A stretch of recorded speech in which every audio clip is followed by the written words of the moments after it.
মেথরের ঘরে জন্ম নেওয়াই যেন পাপ।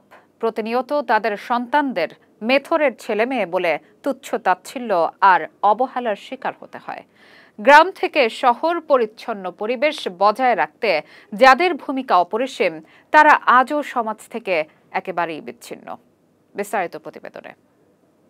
আমাদেরকে হোটেলে ঢুকতে দেয় না, আমাদেরকে ঘৃণা করে, আমাদেরকে হোটেলে ঢুকে এক গ্লাস পানি খেতে দেয় না, বাইরে থেকে দেয়। আমরাও তো মানুষ, আমরা তো কোনো দোষ করি না।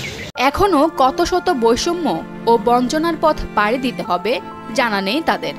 তবে যুগ যুগ ধরে হরিজন সম্প্রদায়ের মানুষই মূলত আমাদের সভ্যতাকে পরিচ্ছন্ন রেখেছে। প্রতিদিন সকালে জন্ম দিচ্ছে তারা নতুন সভ্যতার। আমরা তো হরিজন সদস্য, আমরা বিভিন্ন হোটেলে গেলে আমাদেরকে ঠিক মতো ওনাদের কাছে আমরা গেলে আমাদেরকে ঠিক মতো মূল্যায়ন দিতে চাই না। কারণটা কি? কারণ আমরাও তো মানুষ। আমরা হোটেলে যাই, একটা বাবু নিয়ে বসতে গেলে বা একটু ভালো খাবার নিতে গেলে আমাদেরকে তখন বলে যে এই দূরে যাও, দূরে যাও। দিনাজপুরের বীরগঞ্জ পৌরসভার হরিজন পল্লীতে বসবাসকারী 10টি পরিবারের জীবন দারিদ্র্য আর বৈষম্যের মধ্যে সীমাবদ্ধ।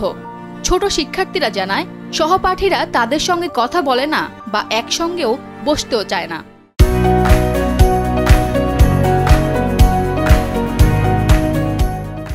স্কুল থেকে শুরু করে হোটেল কিংবা রেস্টুরেন্ট, সর্বত্রই তারা অবজ্ঞার শিকার।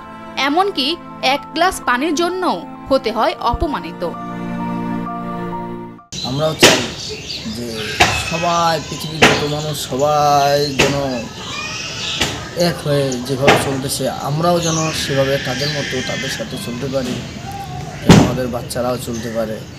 জানা গেছে, ব্রিটিশ আমলে পরিচ্ছন্নতার কাজে ভারতের তেলুগু সম্প্রদায়ের মানুষদের এদেশে নিয়ে আসা হয়েছিল।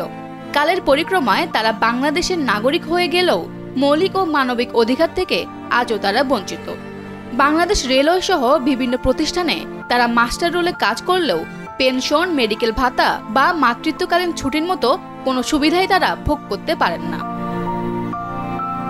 উপজেলা সমাজসেবা অফিসার মোহাম্মদ তরিকুল ইসলাম জানান, অনগ্রসর জনগোষ্ঠীর মধ্যে 28 জন বয়স্ক ব্যক্তিকে মাসিক 500 টাকা ভাতা দেওয়া হচ্ছে।